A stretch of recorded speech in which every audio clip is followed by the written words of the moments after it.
세계 증시는 빠르게, 우리 증시는 폭넓게 가장 먼저 만나는 3분 증시입니다. 연합인 포맥스 이민재 기자와 함께합니다. 안녕하십니까? 네, 안녕하십니까? 네, 간밤 미국 증시는 조금 주춤한 모습을 보였네요. 네, 그렇습니다. 지난밤 미국 주식시장은 약세를 보였습니다. 네. 우량주를 모아놓은 다우지수는 0.35% 내린 38,905.66포인트로 장을 마쳤고요. 대형주 중심의 S&P 500 지수는 0.29% 하락한 5,150.48포인트로 마감했습니다.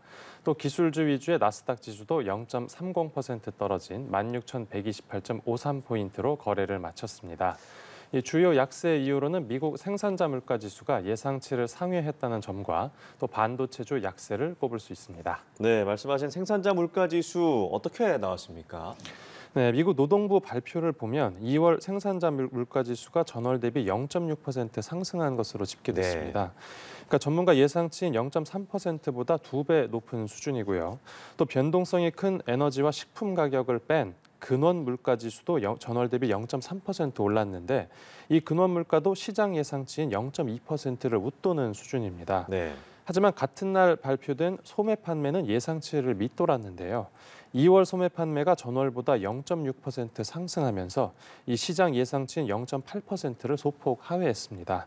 하지만 공급자 물가보다는 영향력이 작았습니다. 예, 물가가 좀 잡히지 않는다는 것은 이제 금리 인하 시기가 좀 늦춰지지 않을까라는 우려가 생길 것 같은데 시장 반응은 어떻습니까?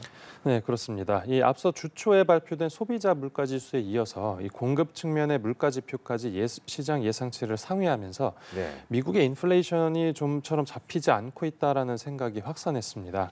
그러면서 연준이 이제 6월 금리 인하를 할 가능성은 더 낮아졌다라고 판단했는데요. 실제로 미국 기준금리 선물이 거래되는 시카고 상품거래소에서 확인을 해보면 이 간밤에 물가 지표가 발표되자마자 연방준비제도가 6월 회의에서 기준금리를 동결할 확률이 높아지고 인하할 확률은 낮아진 것으로 나타났습니다. 네.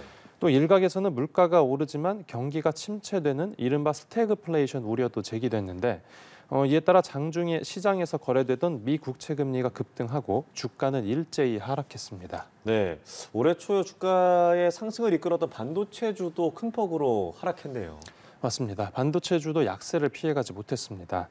우선 인공지능 반도체 대장주로 꼽히는 엔비디아가 3% 넘게 급락한 영향이 컸습니다. 네. 그동안 엔비디아 주가가 과하게 올랐다는 판단에 이 차익 실현 매물이 나온 것으로 추정되는데요. 엔비디아가 급락하면서 제2의 엔비디아로 불리던 AMD 주가도 4% 내렸고 또 미국의 최대 반도체 업체인 인텔도 1.11% 하락해서 장을 마쳤습니다. 이에 따라 반도체 모임인 필라델피아 반도체 지수도 1.75% 떨어진 채 장을 마쳤습니다. 이 특이 종목으로는 이제 미국의 전기차 스타트업 피스커가 52%나 폭락했는데 이제 회사가 파산 위기를 맞았다는 소식이 전해진 여파입니다. 예. 이 피스커 폭락으로 테슬라와 리비안 그리고 루시드, 리콜라와 같은 전기차주들도 대거 급락했습니다.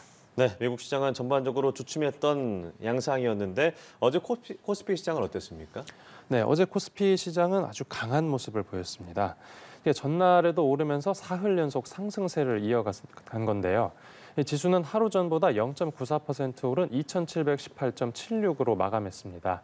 지난 2022년 4월에 2,700선을 돌파한 뒤로 거의 2년 만에 2,700포인트대로 다시 복귀한 겁니다. 외국인이 4,700억 원 그리고 기관이 1,800억 원가량 순매수하면서 지수를 끌어올렸습니다.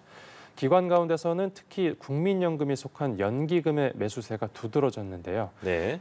연기금은 어제 총 1,400억 원 가까이 주식을 매집한 것으로 집계됐습니다. 네, 그럼 이 코스피 상승의 배경은 어떤 게 있을까요?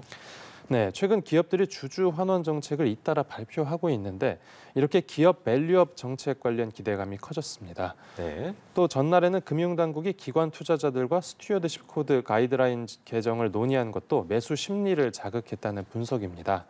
이 스튜어드십 코드는 기관 투자자들이 투자할 때 따라야 되는 행동 지침인데 금융당국은 이 가이드라인에 기관 투자자가 회사 가치 제고를 위해서 노력해야 한다는 내용을 담기로 했습니다. 네. 그리고 이 가이드라인에 따라 기관 투자자, 특히 국민연금이 속한 연기금의 밸류업 지원을 더 촉진할 거라는 기대감을 키웠습니다. 실제 연기금과 외국인은 어제 주주 환원 기대감이 높은 저평가주를 중심으로 이 매수를 많이 한 것으로 나타났는데요. 실제로 신한지주와 하나금융지주 그리고 DB손해보험 같은 금융주와 또 그동안 소외됐던 조선업종 그리고 전력기기 업종도 급등세를 보였습니다. 네, 스튜어드십 코드 가이드라인을 개정한 것을 논의했던 것이 매수 심리를 자극했다. 자, 끝으로 오늘 코스피 전망도 짚어주시죠.